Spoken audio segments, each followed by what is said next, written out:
तो friends welcome back my YouTube channel the 127। तो आज हम डिस्कस करेंगे टॉप डिलेट एमसीक्यूज 2024 के सारे इंपॉर्टेंट क्वेश्चन है। तो स्टार्ट करते हैं। क्वेश्चन, शिक्षा का मुख्य उद्देश्य क्या है?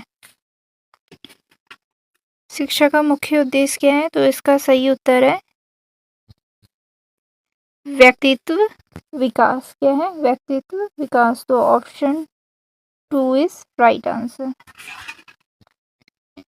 नेक्स्ट है, सर्व शिक्षा अभियान की शुरुआत कब हुई थी? तो वो हुई थी 2001 में। तो ऑप्शन 2 इज राइट आंसर। ठीक है।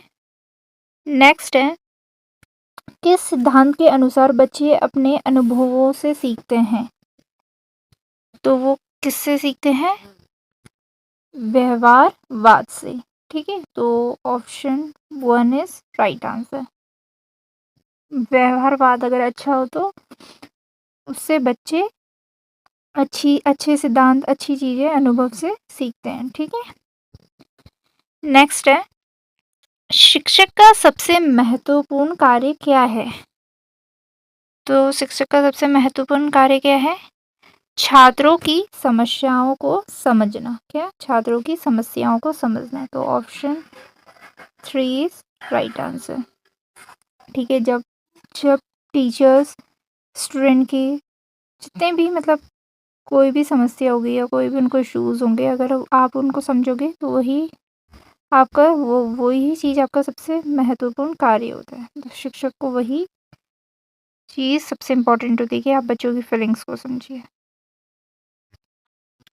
आगे बढ़ते हैं नेक्स्ट क्वेश्चन में, नवोदय विद्यालय की स्थापना किस वर्ष हुई थी? इंपॉर्टेंट क्वेश्चन है। नवोदय विद्यालय की स्थापना किस वर्ष हुई थी? तो इसका सही उत्तर है 1986 में। Option 2 is right answer. Next है, किस विधि किस विधि द्वारा शिक्षा में सुधार किया जा सकता है? तो वो किस विधि द्वारा किया जा सकता है? प्रौद्योगिकी का उपयोग। यानी ऑप्शन 2 इज राइट आंसर। प्रौद्योगिकी का उपयोग करके शिक्षा का सुधार किया जा सकता है। नेक्स्ट है, मिशन शिक्षा का उद्देश्य क्या है? तो इसका उद्देश्य क्या है? सभी बच्चों को शिक्षा प्रदान करना। यानी ऑप्शन 2 इज राइट आंसर। आगे बढ़ते हैं अपने नेक्स्ट क्वेश्चन में, शिक्षा का अधिकार अधिनियम कब लागू हुआ था? शिक्षक का अधिकार नियम कब लागू हुआ था? तो ये हुआ था 2009 में। कब हुआ था? 2009 में। तो option 2 is right answer. Next है, सकारात्मक सोच का महत्व किस संदर्भ में है?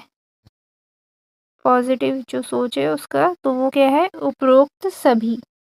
ठीक है। यानी शैक्षणिक प्रदर्शन में सुधार, खेल में सफलता, सामाजिक संबंधों में सुधार। तो option 4 is right answer. Next है, किस प्रकार की शिक्षा को अनौपचारिक शिक्षा कहा जाता है? तो वो है स्कूल में दी जाने वाली शिक्षा, घर में दी जाने वाली शिक्षा, या संगठनों द्वारा दी जाने वाली शिक्षा, या ऑनलाइन शिक्षा। तो जो इसका सही उत्तर है वो क्या है?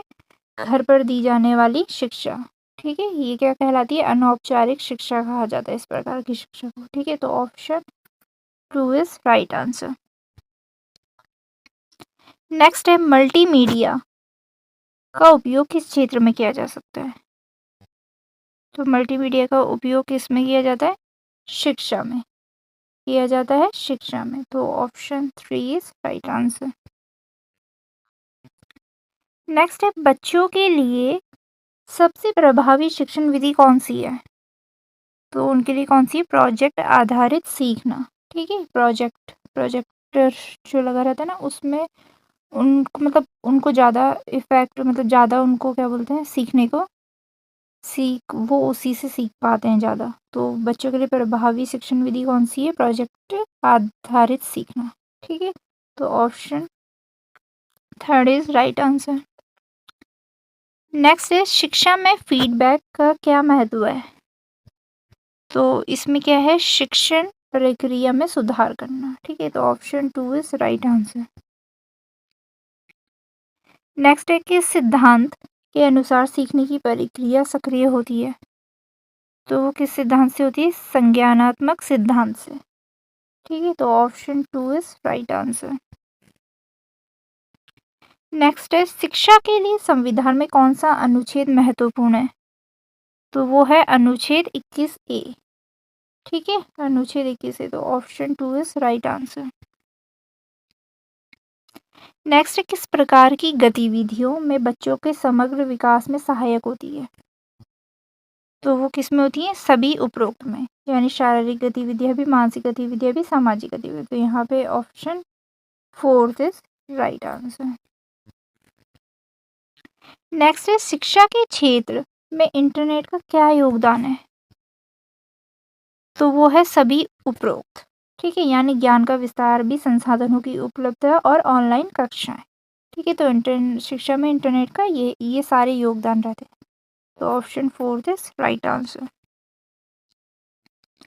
नेक्स्ट है, शिक्षा प्रणाली में विविधता का क्या महत्व है?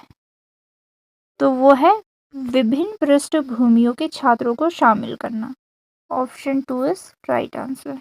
शिक्षा प्रणाली में विविधता का क्या महत्व है? विभिन्न पृष्ठभूमियों के छात्रों को शामिल करना। नेक्स्ट है, किस प्रकार की परीक्षा प्रणाली को फॉर्मेटिव असेसमेंट कहा जाता है?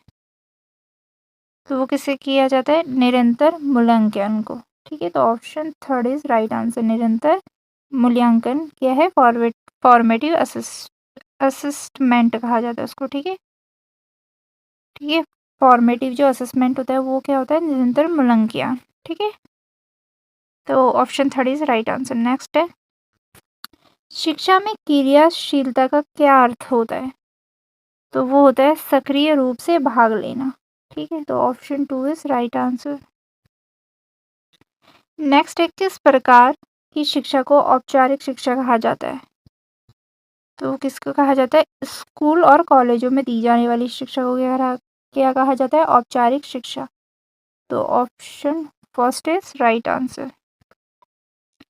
नेक्स्ट है, शिक्षा के क्षेत्र में प्रौद्योगिकी का उपयोग किसके लिए किया जाता है? तो वो सभी उपरोक्त, यानी ज्ञान बढ़ाने के लिए भी, शिक्षण प्रक्रिया को सरल बनाने के लिए, छात्रों के लिए आकर्षक बनाने के लिए। तो यहाँ पे 4th क्या है? राइट आंसर है।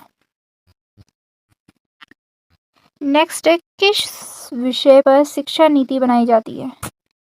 तो वो किस विषय पे बनाई जाती है? सभी उपरोक्त, यानी भाषा और साहित्य पे भी, विज्ञान और गणित पे भी, कला और संस्कृति भी। तो यहाँ पे 4th क्या है? Right answer. ठीक है, नेक्स्ट है, बच्चों के मानसिक विकास के लिए कौन सा कारक महत्वपूर्ण है? तो यहाँ पे सभी उपरोक्त। बच्चों के मानसिक के लिए देखो, खेल कूद भी चाहिए, विकास के लिए पढ़ाई भी, और पारिवारिक वातावरण भी। तो यहाँ पे 4th क्या है? राइट आंसर है। ये सभी चीज की जरूरत है। राष्ट्रीय शिक्षा में सकारात्मक रेनिफोर्समेंट का क्या अर्थ होता है? तो इसका अर्थ होता है अच्छे कार्यों की सराहना करना। तो ऑप्शन 2 इज राइट आंसर।